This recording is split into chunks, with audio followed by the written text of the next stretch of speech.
Bonjour à tous, ici Pierre Verret, analyste technique et responsable de marché francophone pour Active Trades. Je suis aujourd'hui accompagné de Caroline de Palmas, qui est fournisseur de contenu et analyste chez plusieurs médias. Bonjour Caroline. Bonjour Pierre. Merci à toi d'avoir fait le déplacement depuis nos bureaux de Londres. Je suis ravi de t'avoir avec moi aujourd'hui.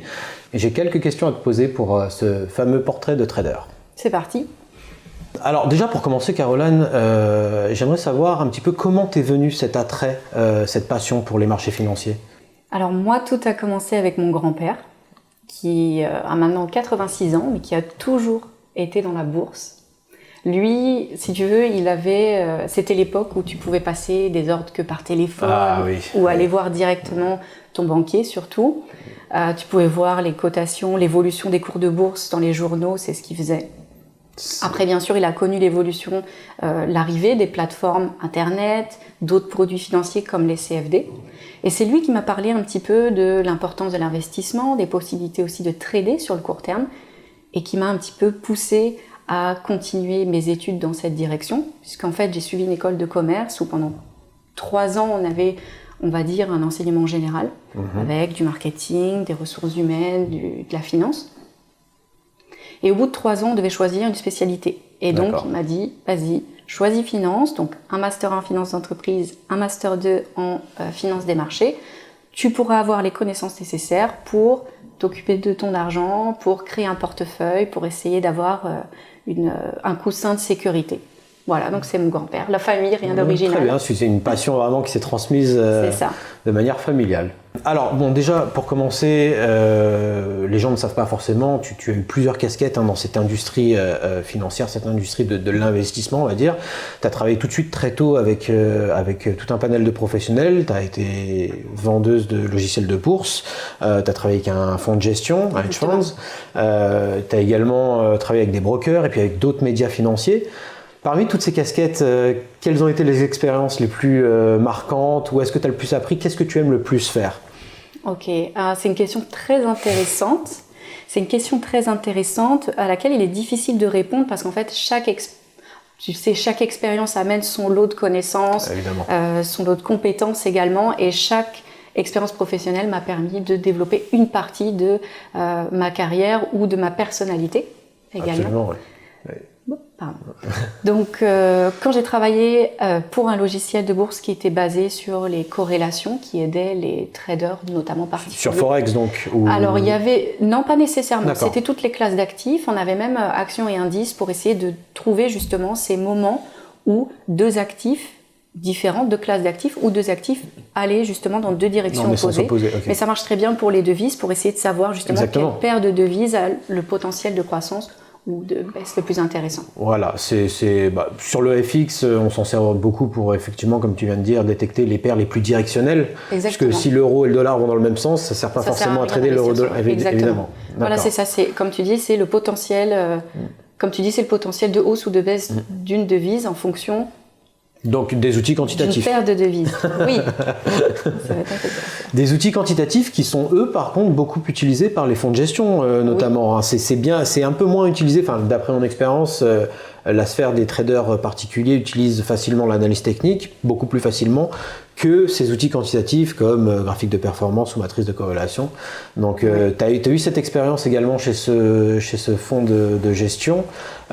C'était où? C'était au Canada. C'était à distance, mais le fonds de gestion est au Canada. Il utilisait principalement dans sa stratégie des produits alternatifs, notamment à l'époque basés sur la volatilité. Donc là, c'était une autre expérience parce que c'était toute la gestion d'un fonds, d'un hedge funds, la difficulté de respecter à la fois les réglementations, puisque là, on propose quand même un produit, de trouver des clients également, des clients qui veulent investir dans un produit qui est complexe. C'est vrai. Et qui n'est pas facile à comprendre et à envisager comme faisant partie de sa stratégie. Mais donc c'était déjà à l'époque une clientèle de particuliers ou c'était des petites... vous aviez affaire à des investisseurs professionnels Alors il y avait un peu de tout bien sûr. D'accord. Mais moi je me suis chargée d'essayer de développer la partie des particuliers. D'accord. Mais c'était des petits, par exemple des petits chefs d'entreprise qui avaient... un peu de trésorerie. Exactement, exactement, c'était ça. D'accord. Voilà. Et donc aujourd'hui, tu as travaillé avec des brokers dont Active Trades fait fièrement partie, avec d'autres média financier, donc tu agis un petit peu avec ce statut de commentateur entre guillemets de l'économie et du monde financier, avec toujours ce fameux challenge dont on parlait juste avant, celui d'éduquer un petit peu une clientèle de particuliers dont c'est pas forcément le métier justement de comprendre tous les mécanismes financiers, monétaires, économiques, etc. Donc j'imagine que ça c'est une partie aussi de ton travail qui t'anime un petit peu, ce processus de vulgarisation, d'éducation. Exactement, plutôt. Ouais. Exactement. Et c'est maintenant ce que je préfère faire dans tous les cas, c'est développer du contenu, quel que soit le format. Ça peut être des analyses de marché, tu as dit commentateur, donc c'est-à-dire essayer de voir comment une statistique économique, l'intervention d'un banquier, l'intervention d'une banque centrale, peu importe. Ça va être commenter ça et les réactions sur les marchés, les différents marchés qui réagissent toujours différemment. En fonction de la statistique du commentateur. Évidemment, c'est passionnant. C'est passionnant. Et aussi essayer de faire du contenu plus éducatif sur une classe d'actifs en particulier, une stratégie de trading, un indicateur technique. Comment décrypter tel ou tel... Exactement, c'est ça. C'est ce qui me plaît le plus. Donc merci d'avoir partagé toutes ces expériences avec nous. Mais alors, au jour d'aujourd'hui, qu'est-ce que Caroline de Palmas fait exactement? Quelles sont tes activités? Et question subsidiaire également, je sais que tu voyages un petit peu partout dans le monde, tu voyages beaucoup dans plusieurs pays. C'est vrai que tu peux travailler d'un petit peu n'importe où avec tes activités. Où sont les endroits où tu te sens le mieux et pourquoi? Ok. Alors, ce que je fais, tout simplement, création de contenu lié au monde financier sous différents formats, pour Active Trades, pour YouTrading, en anglais et en français. Donc ça, c'est mon activité principale. Et tu l'as souligné, je peux la faire n'importe où tant que j'ai mon ordinateur et une connexion Internet. Exactement. Donc effectivement, j'aime beaucoup voyager. C'est une question complexe que tu me poses là, les endroits où je me sens le mieux. Alors, il y a 3 villes qui sont complètement différentes, que j'adore. Alors, la première, ça va être Chiang Mai, en Thaïlande du Nord. Ok.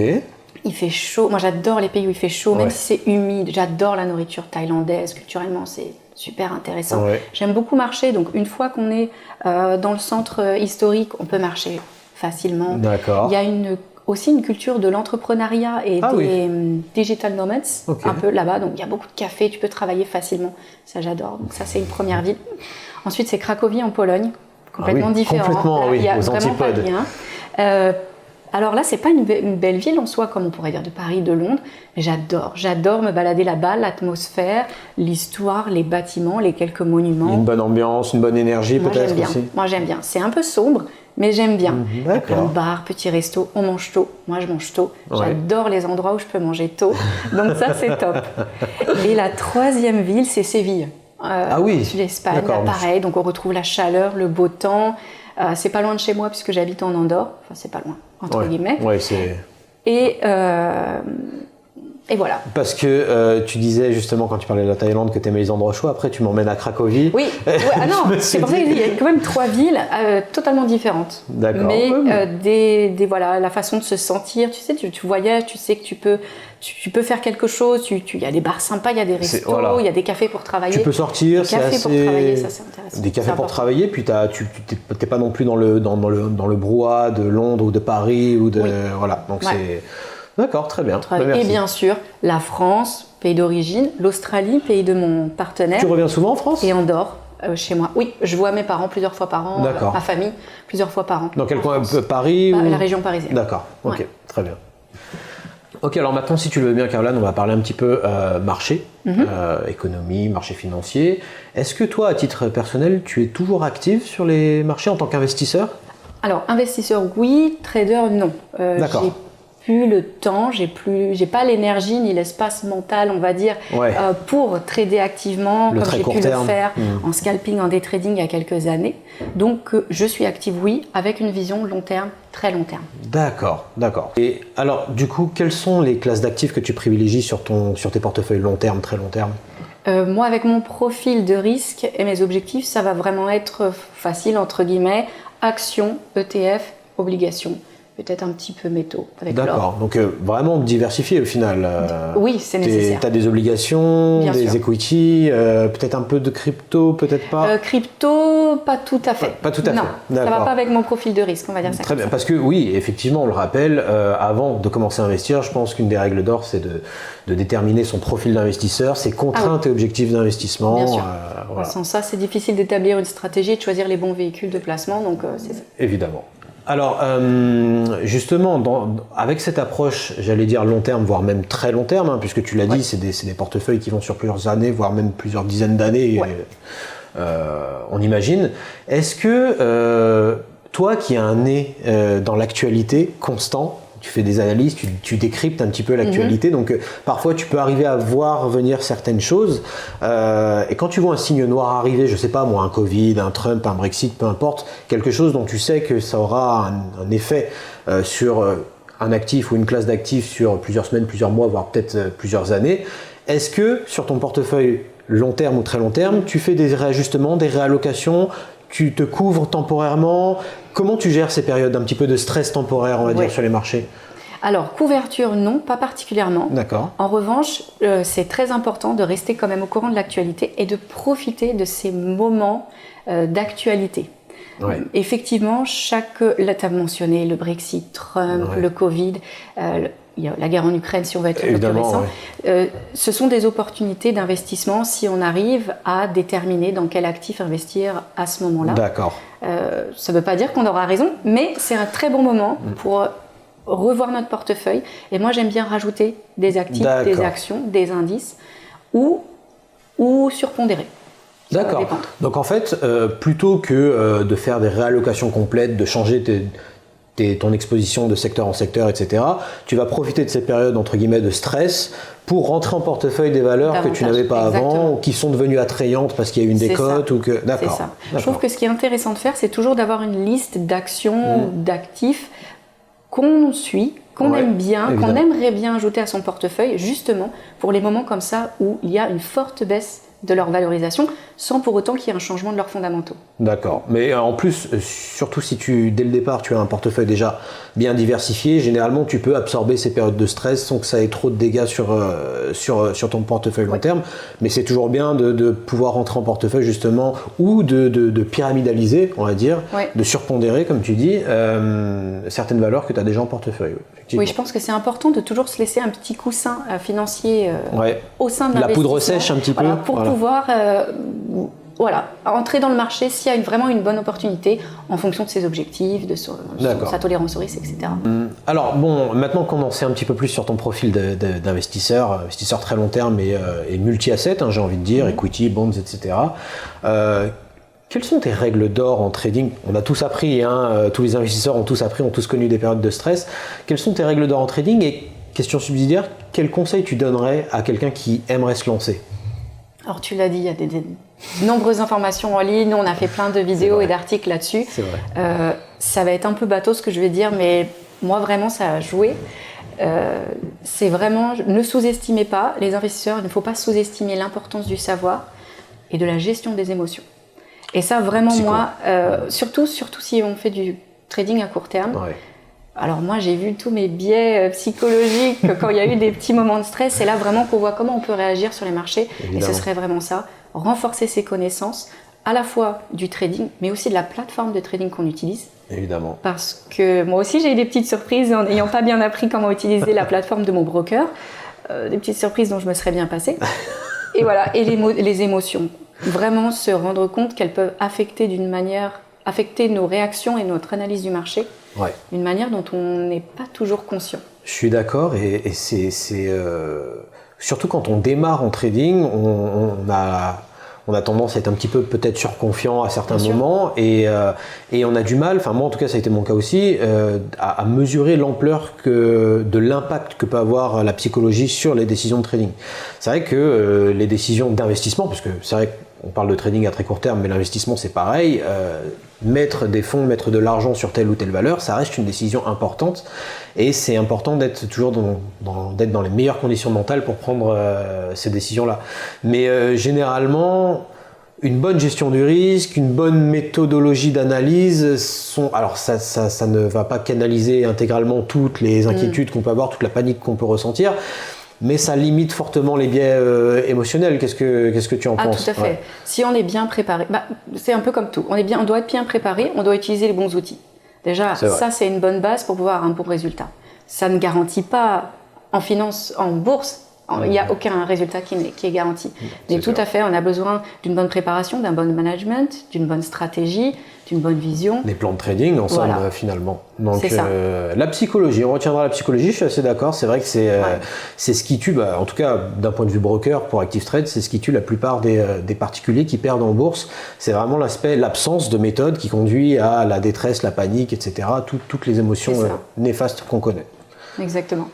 Alors maintenant, une question un petit peu plus personnelle. Qu'est-ce qui t'est arrivé de plus fou sur les marchés? Est-ce que tu as une anecdote à nous donner, un moment un petit peu compliqué? Dis-nous tout. Oui. Alors c'était à l'époque où j'étais un peu plus active sur les marchés dans le sens scalping, day trading. Plus court terme, donc. Voilà, D'accord. Beaucoup plus court terme. Mais c'était aussi au début, donc j'avais moins d'expérience, donc on fait beaucoup plus d'erreurs. Et la dévaluation de la devise chinoise en août 2015. Ça a été fatal pour mon portefeuille court terme parce que j'étais haussière sur la majorité des indices. Et le fait que la Chine ait décidé de dévaluer sa monnaie, les inquiétudes d'une potentielle guerre des monnaies, les inquiétudes sur la croissance chinoise, tout ça, ça se passe en Chine et pourtant, bien sûr, ça a des impacts sur le monde entier, sur tous les indices. Et voilà. Ça a été le plus grand choc parce que c'était le Brexit, Trump, c'était un choc, mais il y avait une date, on pouvait s'y préparer, on pouvait éviter de trader. Voilà. Ce genre d'événements, comme le Covid, comme la guerre en Ukraine, on s'y attend pas et c'est là que c'est... Ça arrivé d'un coup et en plus... tu étais exposé dans un sens uniquement en fait, tu étais bullish sur les indices, c'est ça? Ah oui, effectivement. Donc là, ça fait mal.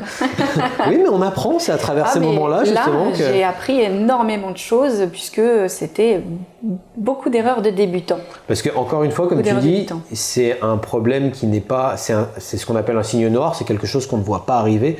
C'est pas une échéance, c'est pas une sortie statistique qui surprend, c'est vraiment... ça peut être comme un Covid, ça peut être comme... c'est quelque chose qui arrive comme ça, effectivement. Donc j'imagine que c'est pour ça qu'aujourd'hui, tu es quand même assez bien diversifié. C'est une des conséquences pour lesquelles je suis plutôt sur du plus long terme, oui. Mais c'était très intéressant de pouvoir voir toutes les erreurs que j'avais faites à ce moment-là. C'est ça qui nous façonne en tant qu'investisseur. C'est à ce moment-là qu'on remonte, on rebondit et on se dit ok, je ferai les choses différemment. Parce qu'en plus, c'est arrivé donc, il y a 8 ans, en 2015. Voilà, donc tu étais un petit peu au début de ton... Et j'étais au début, oui, donc toutes les erreurs, pas forcément de stop-loss. Bon, certains traders vous diront, on n'a pas besoin de mettre de stop loss si on sait couper quand vraiment ça atteint notre niveau. Il faut avoir la force mentale. Après, il y a toutes les biais psychologiques, se dire que ça va peut-être remonter, ne pas comprendre exactement tout ce que ça engendre, cette situation. Enfin, voilà, plein de choses comme ça. Non, mais c'est... Effectivement. Mais c'est très formateur en tout cas. Oui. Alors, on l'a dit, tu es actif sur les marchés, tu écris pas mal de papiers, notamment pour des brokers, pour des médias économiques, tu décryptes l'actualité et puis les indicateurs économiques. Donc, tu as vraiment le nez dedans. Est-ce que... quels sont les principaux fils rouges que tu suis, les plus gros market movers selon toi, enfin les indicateurs économiques que tu suis le plus actuellement? Je pense qu'on est tous d'accord pour dire que ce sont les chiffres de l'inflation, puisque les banquiers centraux étant ceux qui prennent les décisions ayant le plus d'influence sur les marchés, pour l'instant, ils sont focus sur l'inflation. Donc nous, on va être focus sur l'inflation. Après, je dirais attention au cycle de marché, au cycle économique dans lequel on se trouve. Quand j'ai commencé à trader en 2013-2015, l'inflation, on n'avait quasiment pas. Donc les chiffres de l'inflation, il n'y avait quasiment aucun impact sur les marchés. Évidemment. Donc attention aux thèmes d'investissement, aux thèmes économiques les plus importants, aux challenges des banquiers centraux ou des gouvernements à un moment T. Donc là, aujourd'hui, dans cet environnement extrêmement inflationniste qu'on a, j'allais dire, post-Covid finalement, avec ces politiques de resserrement monétaire qu'on a en Europe avec la BCE et puis aux États-Unis avec la Fed, tu restes focalisé donc justement sur les décisions des politiques des banques centrales, donc les politiques monétaires, et ces fameux chiffres de l'inflation. Exactement, ça va être l'inflation. Alors il y a l'inflation parce que c'est vraiment la majorité des banques centrales ont pour but la stabilité monétaire avec une inflation autour des 2%, mais il y a bien sûr tout ce qui va autour, les chiffres de l'emploi, la croissance économique, le PIB, évidemment, oui, le sentiment des consommateurs, des entreprises, c'est ça. etc. Parce qu'en définitive, c'est un peu ça qui fait peur aujourd'hui. Donc on est au mois de février, les marchés corrigent un petit peu là sur la deuxième partie du mois de février. On commence à avoir peur justement que ces politiques de resserrement, ce coût de l'argent qui augmente, entre guillemets, ce coût de l'emprunt qui augmente, commence à se faire sentir sur les résultats d'entreprise. C'est pas encore le cas. La dernière saison de publication des résultats a toujours montré des résultats robustes aux États-Unis comme en Europe, mais comment est-ce que tu penses que ça peut se finir pour 2023 ? Quelles répercussions ça peut avoir sur ces classes d'actifs, cette remontée des taux ? Alors moi, je suis plutôt pessimiste. D'accord. Oui. Parce qu'il y a beaucoup trop d'incertitudes. C'est assez étonnant que les marchés rebondissent comme ça. Les chiffres des entreprises, pour l'instant, dans certains secteurs en tout cas, n'ont pas été forcément touchés. Mais la question est de savoir, est-ce que le resserrement de politique monétaire dans la majorité des économies a déjà eu un impact sur la confiance des ménages, des entreprises, la consommation, ou est-ce qu'il y a un effet de décalage? Et dans ce cas-là, est-ce que ça ne va pas arriver en 2023? Je ne sais pas si tu te rappelles, j'ai fait quelques articles vidéo pour justement YouTrading Active 13 en parlant de l'Australie et de la Nouvelle-Zélande, où l'impact des hausses des taux va arriver pour la majorité de la population. Ça va être cette année les conséquences parce qu'ils ont eu des taux fixes au départ, quelques années. Et maintenant, on arrive sur la partie des taux variables. Et forcément, on n'est plus au moment où les taux étaient à 0,25 ou à 1%. C'est plus le même environnement, évidemment. Donc là, forcément, ça va jouer sur le pouvoir d'achat de cette population, donc sur leur consommation. Alors, est-ce que ça va avoir une influence sur l'inflation ? Non, mais c'est aussi sur la croissance. Donc là, si je peux synthétiser un petit peu, pour l'instant, on est dans une période un peu incertaine. D'ailleurs, ça se ressent sur les marchés. Bien sûr, nervosité, volatilité. Là, attention. En plus, on était arrivé sur des sommets sur notamment le DAX, le CAC, etc. Absolument, oui. Donc attention. C'est vrai qu'on a eu un mois de janvier très directionnel, après l'année 2022 très compliquée qu'on a eu. Là, en février, on sent que le sentiment, les investisseurs commencent à pricer le fait que les taux hauts allaient rester en place pour longtemps. Oui. Donc toi, à titre personnel, pas de grosses décisions à venir. T'attends de voir comment ça va se décanter. Et s'il y a une forte baisse, là, réfléchir jusqu'où ça peut aller. D'accord. Et s'il y a éventuellement des opportunités intéressantes à faire. Super. En tout cas, merci beaucoup, Caroline. Merci de m'avoir invité. Ça nous a fait super plaisir de te recevoir. Oui. Tu sais que tu es la bienvenue ici dans nos bureaux londoniens. Merci. J'espère te revoir très bientôt. Et puis, on te souhaite bon courage, bonne chance sur les marchés. Merci, Pierre. Merci de m'avoir reçu.